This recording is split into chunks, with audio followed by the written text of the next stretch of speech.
Es abogada, política, articulista, analista, fue ministra de la Cultura, fue senadora, autora de varios libros. El más reciente es Permítanme contarles, en el cual habla o escribe, quiero decir, sobre sus 37 años en la política venezolana.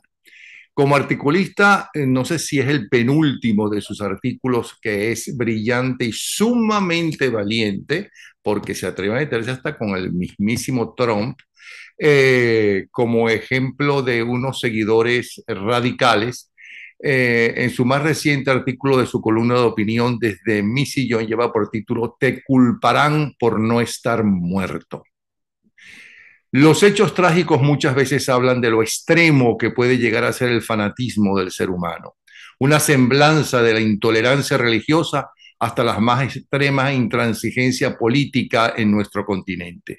Y la autora, luego de traernos al presente ejemplos muy duros de este fenómeno social, recala en que el verdadero peligro para la democracia en Estados Unidos y en el mundo es que Trump sea nuevo presidente de ese país. Y acota, los venezolanos somos iconoclastas, que nuestro fervor por los líderes es efímero y que hoy se desvanecen por indiferencia y olvido.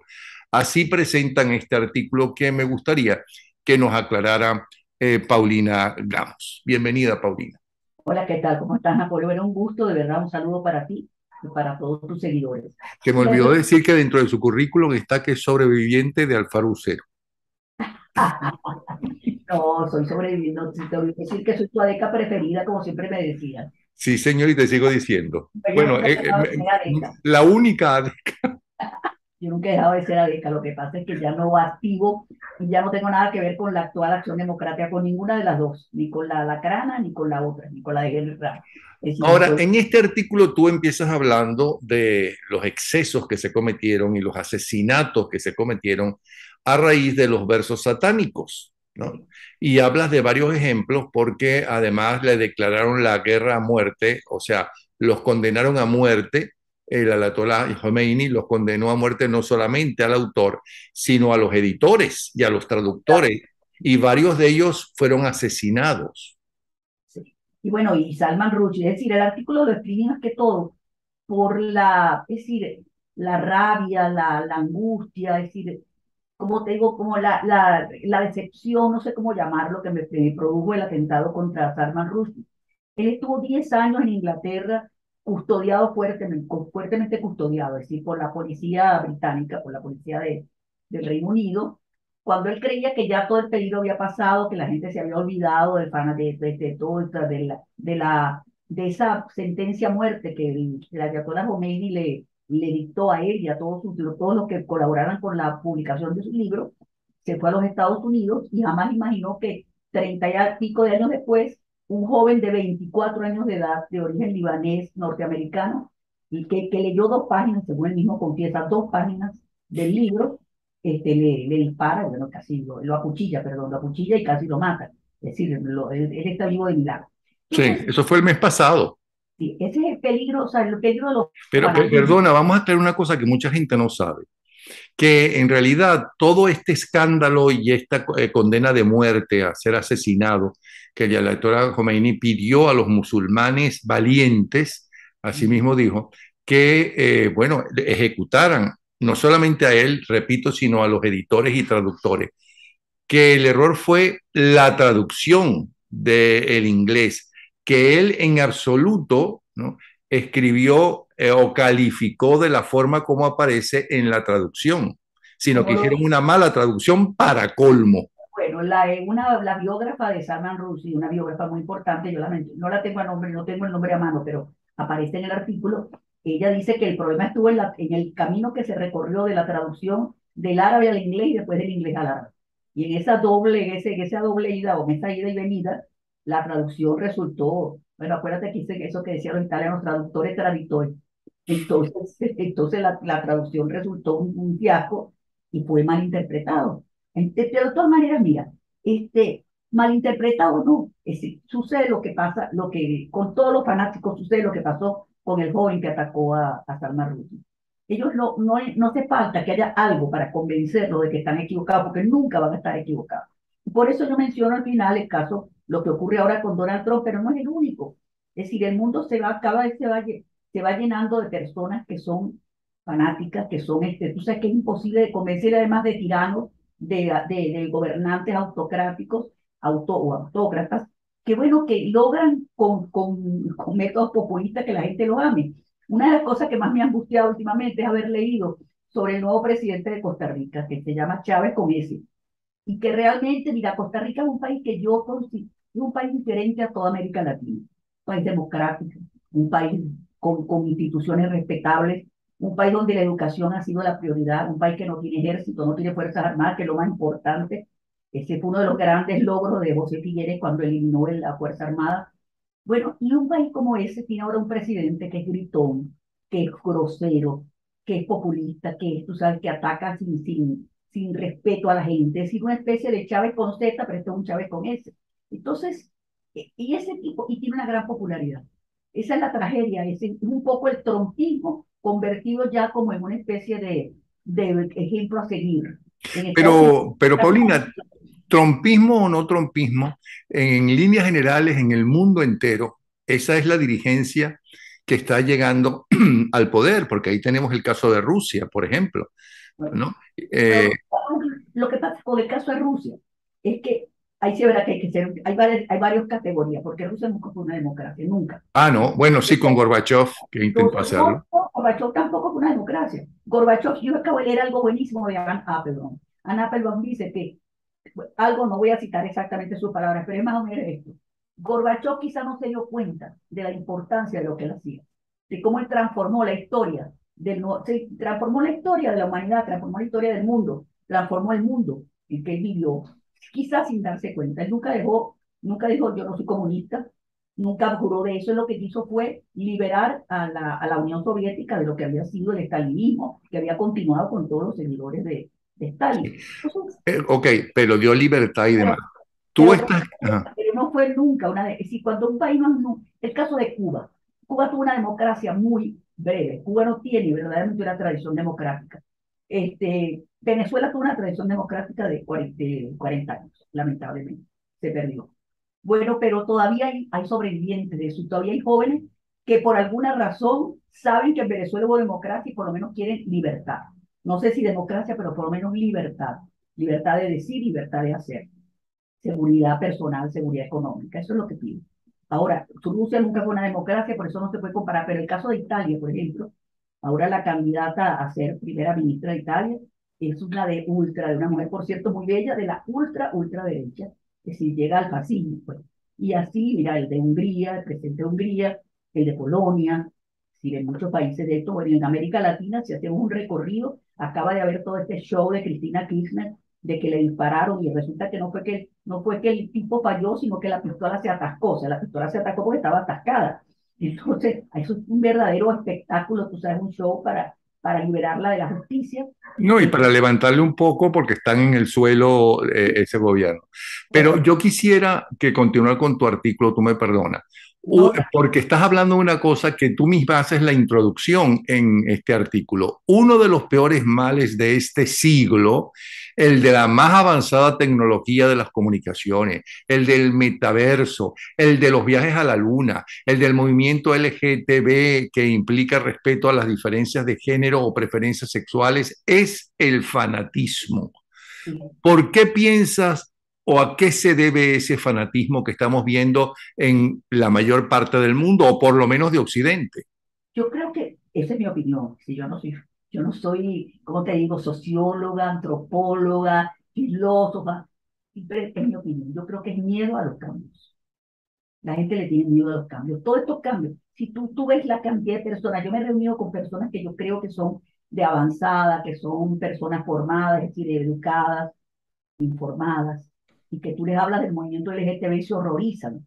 Y tú sabes, y hablan y se expresan de la manera más despectiva de los homosexuales, de las personas, de los gays. Bueno, tú sabes, hasta en Twitter. Ahora, a raíz, por cierto, de algún incidente que hubo aquí en Venezuela, hubo personas que son hasta intelectuales, que se refirieron a la persona que querían atacar con las expresiones la manera más vulgar de decirle a alguien homosexual. Yo no estoy de acuerdo con eso, es decir, yo pienso que ese tipo de ataques a Domina es terrible, lo que está ocurriendo es que hay un terrible miedo a los cambios.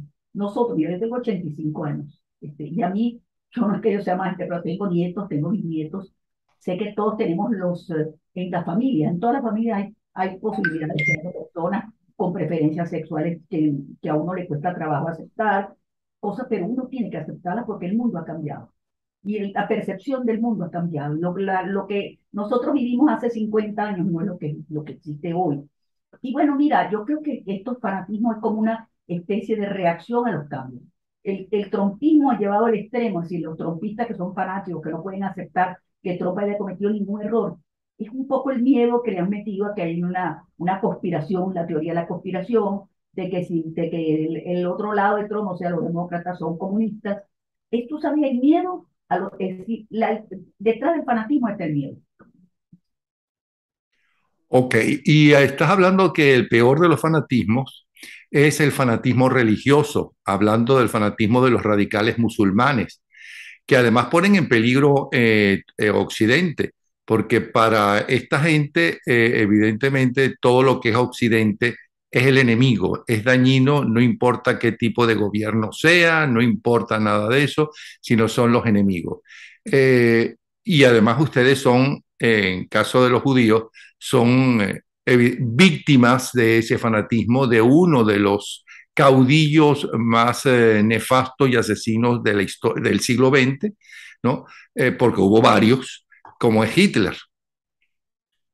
Pero bueno, pero ahora no solamente Hitler fue en el siglo XX, pero ahora en el siglo XXI hemos tenido todos los actos terroristas. Parte del siglo XX y también el siglo XXI, actos terroristas en Israel, de los terroristas que se inmolan porque creen que si mal que van a recibir, que van en el otro mundo, lo van a esperar 25 vírgenes, todas esas historias bueno, que matan, que son personas, hombres bomba y que matan a decenas de personas y ellos mismos se inmolan. Bueno, el 11 de julio, Pero de mira, septiembre, perdón. el 11 de septiembre, después lo que pasó en París con el periódico el humorístico, y nadie, ha pasado en todas partes, en Holanda, en Suecia, en Noruega, en países donde la intolerancia, es decir, son minorías intolerantes, pero que van imponiendo su voluntad, porque van imponiendo su voluntad mediante el miedo.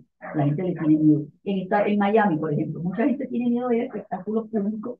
Cada vez que hay uno de estos hechos que aparece un loco de esto que dispara y mata no sé qué cuánto, entonces la gente tiene miedo de salir, tiene miedo de ir a un espectáculo, pues no saben en qué momento a un centro comercial va a aparecer uno de estos fanáticos, uno de estos locos. Bueno, todos son fanáticos, a veces no hay locos que disparan. Mira, yo creo que es un mundo, tú no te das cuenta lo que cambió, por ejemplo, cuando antes del desastre, la catástrofe de las Torres Gemelas. Yo recuerdo que yo hice un viaje a Marruecos y dos personas, amigas, mi hermano y mi cuñada iban a ir con nosotros. Y a última hora decidieron no ir. Y entonces dos señoras cubanas que viven en Miami, que estaban deseosas de ir en ese viaje, pero no había cupo, viajaron con el nombre de mi hermano y el nombre de mi cuñada. Y ella no se fue, tranquilamente, con unos pasajes que tenían otros nombres. ¿Tú crees que eso puede ocurrir ahora, donde te obligan a quitarte los zapatos, te obligan a quitar todo tipo de líquidos o spray o cosas de esas de tu cartera, de tu bolso, donde hay una revisión casi pero corporal y cosas humillantes? Todas esas cosas ocurrieron a raíz del 11 de septiembre. Y yo creo que de alguna manera el terrorismo ganó. Ellos ganaron, porque todas esas cosas, todo ese miedo que ahora la gente le tiene, toda esa cantidad de revisiones y todo, que es miedo, es si son producto de ese fanatismo que de alguna manera tuvo éxito. Tú dices también que ni el Antiguo Testamento, ni la Torá, ni el Nuevo Testamento, base del cristianismo, ni el Corán propician la violencia, el genocidio y la destrucción. Se supone que las religiones son guías para la paz, el amor y la concordia. El problema reside en que quienes interpretan los libros sagrados son seres humanos con sus odios, prejuicios, resentimientos y problemas psíquicos. Y es verdad, pero no sé, tú sabes que tengo un amigo que lee mucho más y mucho más informado que yo en materia de religión y me llamó la atención. Y yo, mira, no es verdad que la Biblia sea tan pacífica, que en la Biblia haya tanta paz y amor. La Biblia está llena de todos los vicios y todas las tragedias del género humano. Si tú ves todos los vicios que los seres humanos conocemos y padecemos, están muy bien reflejados en la Biblia. Pero yo no he visto, no sé, no creo que haya ningún versículo que diga, bueno, mira, sal a matar. ve a matar al que no piensa igual que tú. No sé, a lo mejor estoy equivocada, pero yo no pienso, creo que el Corán tampoco lo dice. Ve a matar, supuestamente es una religión de amor, de paz. El cristianismo ni se diga, pero bueno, hay que ver todas las cosas que hizo el cristianismo, la Inquisición, todas las persecuciones a las cruzadas, es decir, muchísimas de las cosas, de los crímenes que se han cometido en nombre de Dios, y en nombre de la religión. Y además, Otra cosa, la policía que yo lo digo en el artículo, yo no quiero tampoco pensar que solamente que los judíos somos unos ángeles, no hay tal, hay unos judíos que son los que viven en Mea Shearim, en el barrio ultraortodoxo de Jerusalén, que van cada cierto tiempo a Irán a prestarle, a rendirle pleitesía al Ayatollah Khomeini y a decirle que es muy bien que destruya el Estado de Israel, porque ellos no están de acuerdo con el Estado de Israel hasta que no existe Israel, hasta que no llegue el Mesías. Entonces, la destrucción del Estado de Israel significa su propia destrucción, porque no lo van a sacar a ellos así como y está el fanático que mató a Isaac Rabin, muchacho fanático que decidió disparar y matar al primer ministro de Israel. Entonces, el fanatismo es horrendo en cualquier religión y en cualquier situación. tú hablas de o escribes de un premio Nobel de Literatura del 2006, un turco, y textual escribes, la Amo, cultura ha amo. sido acuchillada. Quienes aprietan el gatillo no leen libros. También resulta deprimente ver la manera en que este atroz atentado a Salman Rushdie ha recibido la aprobación, el aplauso y la alegría conspicua, no solo de Irán, sino también en muchos otros países musulmanes. Pero mucho me temo que hay más de un fanático y son muchos los fanáticos que leen, que han pasado por universidades, que tienen carreras hasta de filosofía. O sea, yo creo que eso es también una enfermedad. Sí, es bueno el no poder, es lo mejor, o sea, que yo tengo por norma, y lo digo porque en Venezuela, el caso, ya uno ve cada vez menos fanáticos del chavismo. Pero en el momento en que había ese chavismo frenético, en mi familia había personas chavistas, y yo decidí, yo elegí entre perder el cariño, el afecto, la unión con esos miembros de mi familia, o discutir de política, y decidí no hablarle de política. Todavía tengo un primo que lo quiero muchísimo, que vive en Margarita y que sigue siendo, bueno, ya me chavista, es madurista. Bueno, Dios me llama todos los viernes para decirme Shabbat Shalom, que tengan feliz sábado. Yo también a él me llama en mi cumpleaños, en la fiesta judía, y jamás en la vida hemos hablado de política porque sé que eso sería cortar nuestra relación. Y Sí, pero es interesante saber a estas alturas, después de más de 2 décadas de estar en el poder, y los logros pocos que han conseguido. será que los ¿Por qué son maduristas? Porque Chávez era un caudillo y tenía un verbo excelente para convencer, pero es que Maduro ni siquiera tiene un verbo para convencer. Es decir, ¿por qué hoy en día hay quien defiende eso a menos que sea odio a los adecos y los copellanos? no, no, mira, hay muchas cosas. Hay, en primer lugar, la utilización de la imagen de Chávez. La gente cree que Maduro es el sucesor, pienso yo. Primero, él no tiene para nada la popularidad que tenía Chávez, para Uh -huh. nada. Que tiene un 15%, no sé cuánto tiene popularidad, sería muchísimo, lo cual es muy poco para un gobernante que tiene ya varios años de poder. Después está, bueno, primero, medios de comunicación inexistentes. Aquí están bloqueados o intervenidos casi todos los medios de comunicación. La gente no tiene manera de informarse, salvo los que tienen acceso a Twitter o a Facebook, no tienen manera de informarse de lo que está pasando en el país.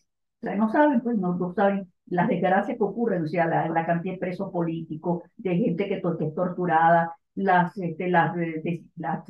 investigaciones que han hecho la Comisión de Derechos Humanos de las Naciones Unidas sobre Venezuela. Mucha gente no está ni siquiera informada de eso.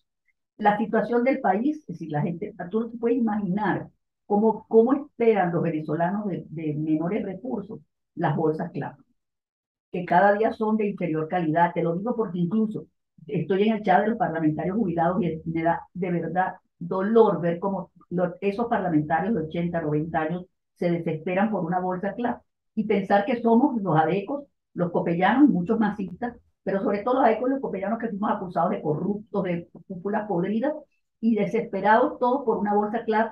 Y José Curiel, que fue ministro, que fue gobernador del estado Falcón, se murió de Neiva. Fue una clínica y seguro que pusieron los chavistas allí, que es un seguro pirata, no le cubrió la emergencia de la clínica, no lo aceptaron, fue a su casa y se murió de COVID. Sí, yo conozco mucho a su familia. Mira, pero el fanático no se da cuenta que es fanático, siente que lo que él piensa con vehemencia Claro, es la verdad. Pero ¿qué es el fanatismo? Explícanos. Eso, tú sabes que, por ejemplo, tengo un amigo donde yo he tratado de, dice, yo sé que nunca la voy a convencer, pero le digo, pero por ejemplo, yo creo que el hecho más vergonzoso, más dramático, más lamentable que ha ocurrido en la historia reciente de los Estados Unidos es el asalto al Capitolio el 6 de enero de este año.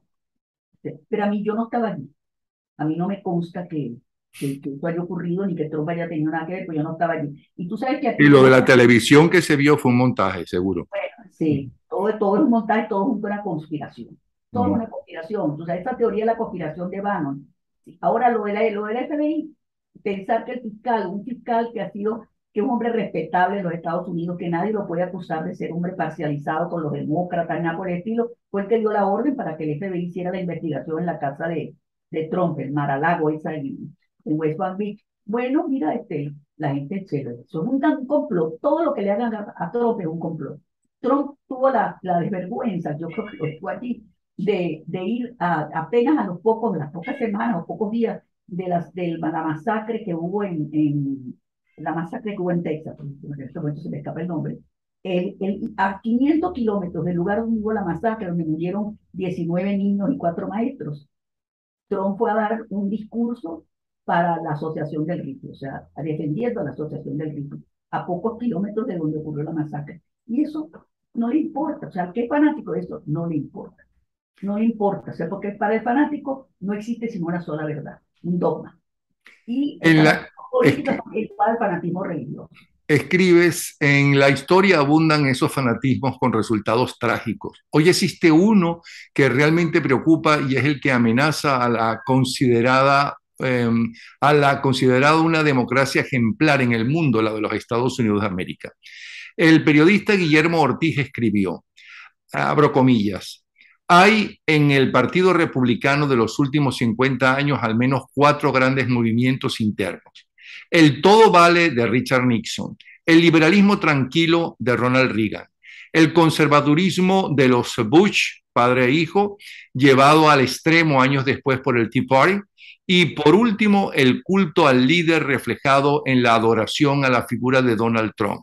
El fanatismo representado por el culto al líder logró apoteosis con Adolf Hitler en Alemania, persiste en Argentina con Eva Perón, lo conocimos en Venezuela con Hugo Chávez, solo mientras vivía, y ahora amenaza la continuidad democrática de Estados Unidos con la presencia tóxica de Donald Trump.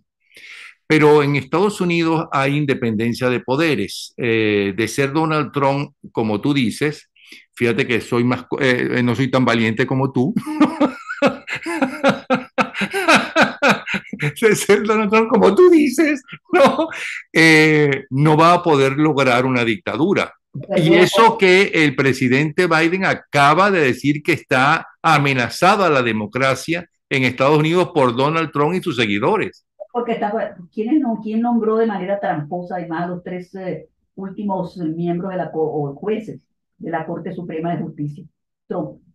Trump son además vitalicios y son republicanos. Son los jueces que echaron por tierra la ley de Nueva York que regulaba el control de armas. Son los jueces que echaron por tierra la ley del aborto y son los jueces que echaron por tierra las leyes ambientales o los proyectos de leyes ambientales de Biden. Esos son, si son exactamente las teorías o las tesis de Trump. Entonces, mira, tiene una mayoría de jueces trompistas vitalicios en la Corte Suprema de los Estados Unidos. Todo conflicto que ocurra va a llegar a la Corte Suprema en algún momento. ¿Y cuál va a ser el resultado? Ahora, ¿cómo el Partido Republicano no puede tener un McCain, ¿no? Tan buen recordado McCain, ese señor McCain, que respetaba la democracia y respetaba cuando ganaba el contrario, ¿no? Y que amonestaba a un seguidor que se metiera abusivamente con su competidor, como era Obama, como se salió demostrado cuando lo acusaban de comunista o no sé qué. Y es el mismo donde Donald Trump llega al Partido Republicano y se apodera aparentemente del partido.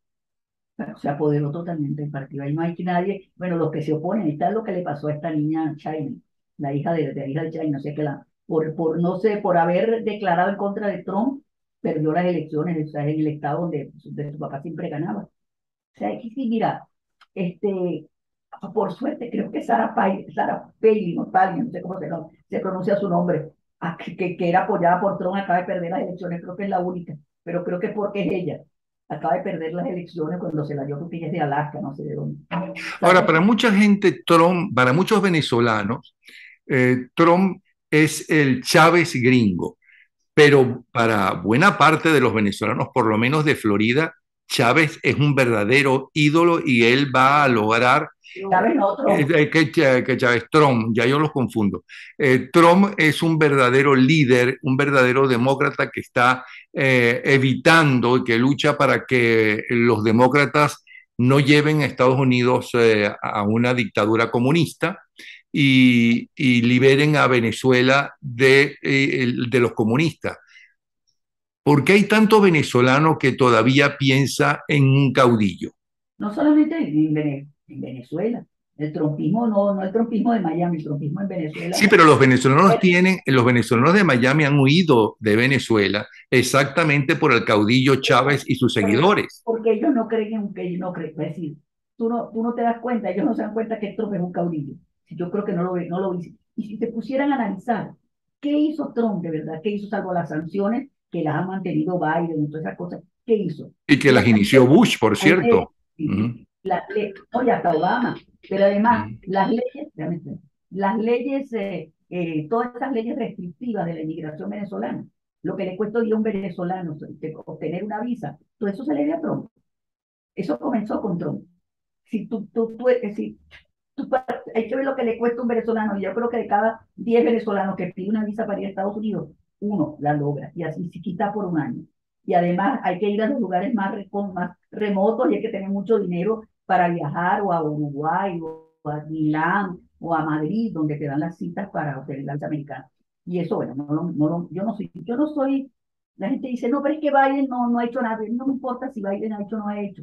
Si yo no soy pro Biden, yo no voto en Estados Unidos, no soy de ciudadana americana, no soy demócrata, no soy nada de eso, pero lo que me aterra es Trump. Y no porque, me aterra Trump porque sé quién es Trump, porque me he dado cuenta quién es Trump, pero no porque yo sea demócrata, no porque yo sea del partido contrario ni nada, no, me aterra Trump porque es Trump, por las cosas que hace, porque no respeta la ley, porque es abusivo. Bueno, mucha gente pensará que lo que pasa es que en el fondo eres comunista. Bueno, a mí no me importa que vean, Bueno, te digo lo que puede pensar los que no están los que están con Trump. mira, la verdad es que como yo pienso de ellos lo que pienso, tampoco me importa lo que piensen de mí. Yo no sé, ya está a esta altura de mi vida. Pero por qué tú crees que hay tanto venezolano que realmente es fanático de Trump? Porque eres fanática de Rómulo, de Carlos Andrés, de Caldera, de Porque Simón creyeron, Bolívar, pero de porque Trump, que creyeron, no tiene nada que ver con tu país.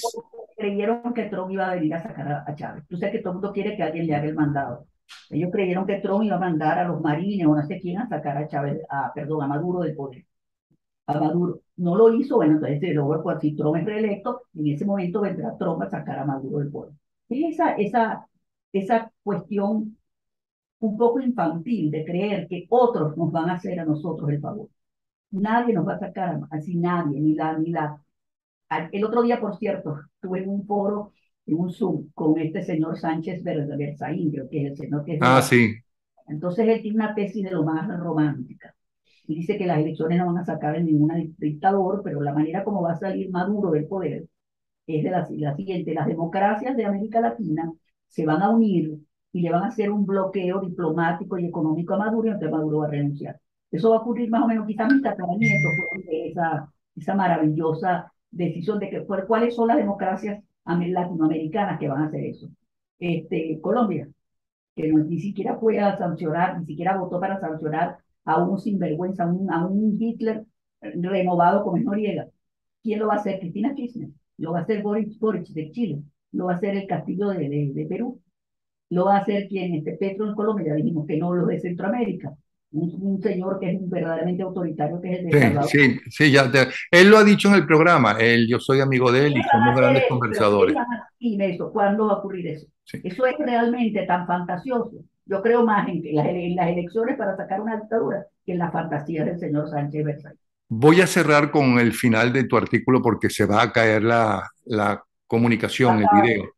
Y para concluir, nunca como ahora he sido tan feliz de constatar que los venezolanos somos iconoclastas, que nuestro fervor por los líderes es efímero y que hoy se desvanecen por indiferencia y olvido, como los grandes murales que retrataban a Hugo Chávez. Sus ojos que nos perseguían como vigilándonos desde carteles en autopistas y carreteras han sido sustituidos por propaganda de papitas fritas, refrescos o bodegones. Bravo por eso, ahí se te salió todo el humor.